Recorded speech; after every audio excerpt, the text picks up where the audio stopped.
Welcome to Mouha's diary my channel.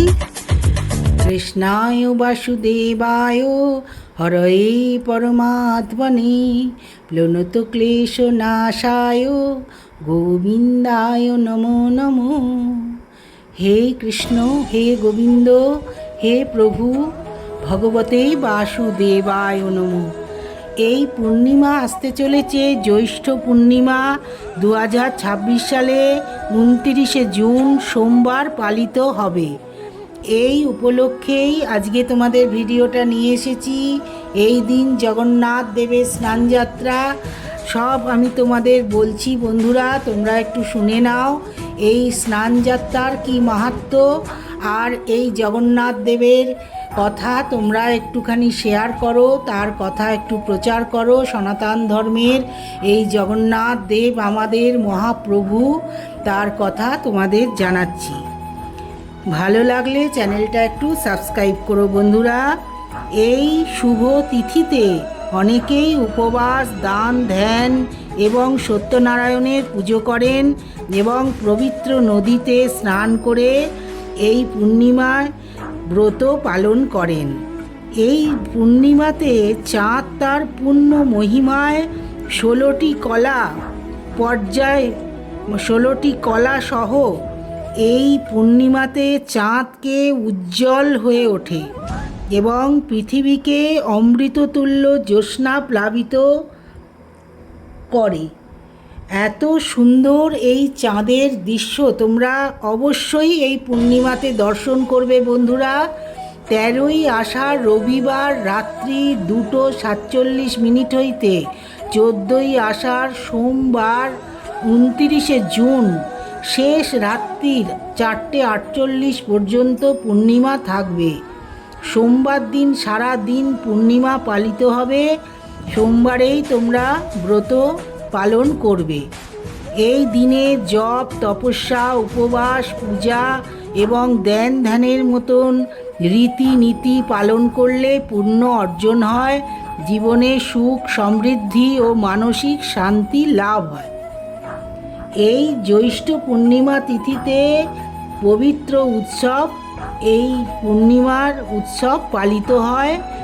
আর জগন্নাথ দেবের এই মহাপ্রভু পুরীর জগন্নাথ দেবের স্নানের উৎসব স্নানযাত্রা।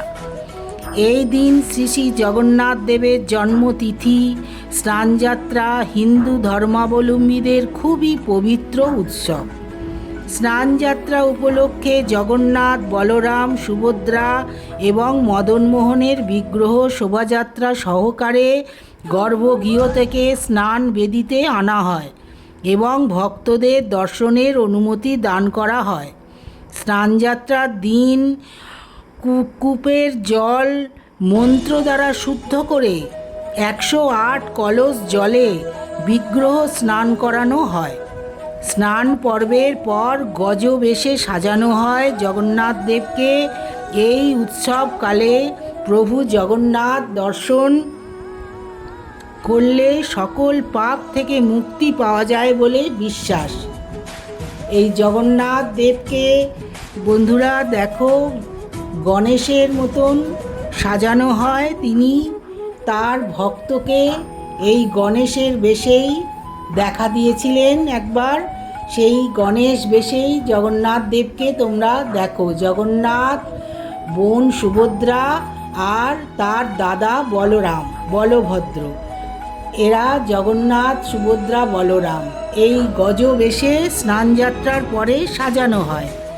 এই উৎসবকালে প্রভু জগন্নাথ দর্শন করলে সকল পাপ থেকে মুক্তি পাওয়া যায় বলেই বিশ্বাস। স্নানযাত্রার পর শুরু হয় অনশর।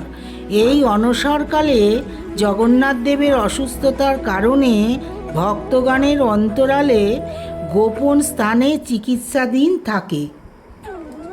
এই স্নানের পর জগন্নাথ দেব অসুস্থ হয়ে পড়ে, তখন আর মন্দিরেতে প্রভু থাকেন না, তাকে চিকিৎসা করানো হয়। জগন্নাথ দেবের স্নানযাত্রার মাহাত্ম্য কী? এই স্কন্দ পুরাণে বলা হয়েছে এই জ্যৈষ্ঠ পূর্ণিমায় শ্রীহরি স্নানযাত্রা দর্শনের মাধ্যমে যে কোনো অনায়াসেই মুক্তি লাভ করতে পারে যে কোনো ব্যক্তি এই জগন্নাথ দেবের স্নানযাত্রা যদি দর্শন করে। এমনকি কেউ যদি ভক্তি সহকারে একবারও স্নানযাত্রা মহোৎসব দর্শন করে, তার সংসার বন্ধন থেকে মুক্তি লাভ সুনিশ্চিত হয়ে যায়, তাকে আর শোক করতে হয় না। ভগবান পুরুষোত্তমের স্নানযাত্রা দর্শন করলে সমস্ত তীর্থসমূহে স্নান করার থেকেও শতগুণ অধিক ফলপ্রাপ্ত হওয়া যায় এবং এতে কোনো সংশয় নেই। স্নানযাত্রা দর্শনে মানুষের সর্বপাপ নাশ হয়। এই স্নানযাত্রার কত মাহাত্ম্য তোমাদের বললাম বন্ধুরা, তোমরা শুনলে। আর এই পূর্ণিমাতে বট গাছকে পুজো করা হয় বন্ধুরা। এই বট সাবিত্রী ব্রত পালন করে নারীরা দাম্পত্য জীবনের সুখ ও স্বামীর দীর্ঘায়ু কামনা করে। ধর্মীয় বিশ্বাস অনুযায়ী এই বটবৃক্ষে ত্রিমূর্তি ব্রহ্মা, বিষ্ণু, মহেশ্বর বাস করেন। তাই এই পুজো করা হয় যাতে ঈশ্বরের কৃপা লাভ হয়। এই বট সাবিত্রী ব্রত অনেকেই পালন করে। বট গাছকে সুতো দিয়ে জড়ানো হয় এবং এই দিনে চাঁদ পূর্ণ আকার ধারণ করে, যা জ্যৈষ্ঠ মাসের সমাপ্তি এবং আষাঢ় মাসের সূচনা নির্দেশ করে। গ্রহ এবং নক্ষত্রপুঞ্জের বিশেষ অবস্থানের কারণে এই পূর্ণিমা সমস্ত রাশিকে প্রভাবিত করে। কিছু রাশির জন্যে এই সময়টি অত্যন্ত শুভ হবে এবং আর্থিক লাভ বয়ে আনবে। আবার অন্যদের বিশেষ সতর্কতা অবলম্বন করতে হবে। আসুন জেনে নিই যে এই কোন রাশিগুলো লাভবান হবে, কোনগুলি ক্ষতি বা প্রতিকূলতার সম্মুখীন হতে পারে। এই রাশিগুলো প্রচুর সুবিধে পাবে। ভাগ্যবান রাশি কি? মেষ রাশি। এই পূর্ণিমা মেষ রাশির জন্যে আর্থিকভাবে অত্যন্ত শুভ। থেমে যাওয়া কাজ গতি পাবে। যারা চাকরিতে আছেন তারা কর্মক্ষেত্রে প্রশংসা লাভ করবেন। পদোন্নতির সম্ভাবনা আছে। একটি বড় ব্যবসায়িক চুক্তি চূড়ান্ত হতে পারে। আপনার সামাজিক মর্যাদা বৃদ্ধি পাবে এবং পৈতৃক সম্পত্তি থেকে লাভবান হবেন।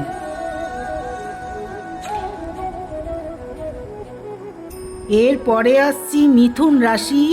আপনার রাশিচক্রে ধন ও সৌভাগ্যের ঘরগুলি সক্রিয় থাকায় আপনার আর্থিক অবস্থার উল্লেখযোগ্য উন্নতি ঘটবে। নতুন ব্যবসা শুরু করার জন্য এটি একটি চমৎকার সময়। আপনি যদি বিনিয়োগ করার কথা ভেবে থাকেন তবে এই সময়টি ভবিষ্যতে উল্লেখযোগ্য মুনাফা নিয়ে আসবে। আপনার প্রেম ও দাম্পত্য জীবন আরও সুরেলা হয়ে উঠবে। আপনি আপনার সন্তানদের কাছ থেকে কিছু সুসংবাদ পেতে পারেন। তুলা রাশি। জ্যৈষ্ঠ পূর্ণিমা তুলা রাশির জাতক জাতিকাদের জন্যে মানসিক শান্তি ও সমৃদ্ধি বয়ে আনবে। আয়ের নতুন উৎস উন্মোচিত হবে। শিল্পকলা, গণমাধ্যম বা লেখালেখির সাথে জড়িত ব্যক্তিরা তাদের প্রতিভা প্রদর্শনের চমৎকার সুযোগ পাবেন। পুরনো দেনা পরিশোধ হয়ে যেতে পারে। পরিবারের সাথে ধর্মীয় তীর্থযাত্রায় যাওয়ার সম্ভাবনাও রয়েছে। ধনু রাশি। এই সময়টি আপনার জন্য সৌভাগ্যের হবে। আটকে থাকা সরকারি কাজ সম্পন্ন হবে। চাকরিপ্রার্থী তরুণ তরুণীরা সুসংবাদ পেতে পারেন। আপনি আপনার ঊর্ধ্বতনদের কাছ থেকে পূর্ণ সমর্থন পাবেন। আপনার স্বাস্থ্যের উন্নতি হবে। আদালতের মামলা আপনার পক্ষে নিষ্পত্তি হওয়ার সম্ভাবনাও রয়েছে। বন্ধুরা, তোমাদের এই রাশিদের কী কী রাশি তোমাদের যাদের আছে তারা একটু জেনে নিও। আর এইভাবে তোমরা জগন্নাথের স্নানযাত্রা পালন করো। বাড়িতে জগন্নাথ দেবের মূর্তি থাকলে তোমরা একটু গঙ্গা জল দিয়ে স্নান করাও আর তাকে পুজো করো। গোপাল থাকলে গোপালকে পঞ্চামৃত প্রদান করো আর পুজো করো পূর্ণিমাতে, বিষ্ণুদেবের পুজো করো, তার সাথে মা লক্ষ্মীর ছবি, মা লক্ষ্মীকে পুজো করো, তাতে অনেক সুখ সমৃদ্ধি লাভ হবে আর জীবনে অনেক উন্নতি হবে। ভগবান মঙ্গল করবে। সনাতন ধর্মের এই জগন্নাথ দেবের নাম তোমরা একটু প্রচার করো বন্ধুরা। এই সনাতন ধর্মের ব্রহ্মণ্য দেবায় গোব্রাহ্মণ হিতায় চ জগদ্ধিতায় শ্রীকৃষ্ণায় গোবিন্দায় নমো নমো। Thanks for watching Mouha's diary.